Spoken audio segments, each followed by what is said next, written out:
এই সরকার যে সরকার জনগণের সরকার না, সেই সরকারকে আমরা চাই না। এই সরকারকে আমরা টেনে হিস্টে নামাবো। আমরা এই দেশে শেখ হাসিনা সরকার ছাড়া কোনো সরকার আমরা চাই না। এই সরকারকে টেনে হিস্টে নামাবো আমরা। এবার ডক্টর ইউনূসকে কড়া হুঁশিয়ারি দিলেন সাধারণ জনগণ। তারা এখন বলছে আগের সরকারই ভালো ছিল, স্বৈরাচারী ভালো ছিল, এখন ছাত্র জনতা ভালো নেই। সেক্ষেত্রে তারা কি পদক্ষেপ বাস্তবায়ন করছে? সংখ্যালঘুদের নির্যাতন করছে, পাশাপাশি 20 তারিখের পর থেকে তাদের মুভমেন্ট কোনোভাবেই চেঞ্জ হয়নি। আপনারা এখনও পর্যন্ত যে কার্যক্রম চালিয়ে যাচ্ছেন, আমরা কিন্তু খুব দ্রুতই মুখোশ টেনে ছেড়ে দিব।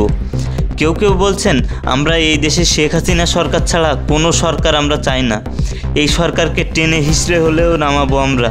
আজকে আমাদের পিঠ দেওয়ালে ঠেকে গেছে, এ সরকার দেশের জনগণের ভাতে মাছে মারতেছে।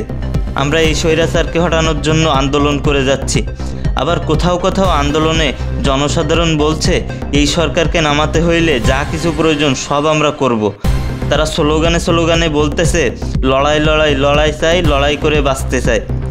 ডক্টর ইউনূসের উপর এখন দেশের এক অংশ জনগণ এখন খুবই ক্ষিপ্ত। আপনার কি মনে হয় ডক্টর ইউনূস কি এত তাড়াতাড়ি ক্ষমতা ছাড়বে?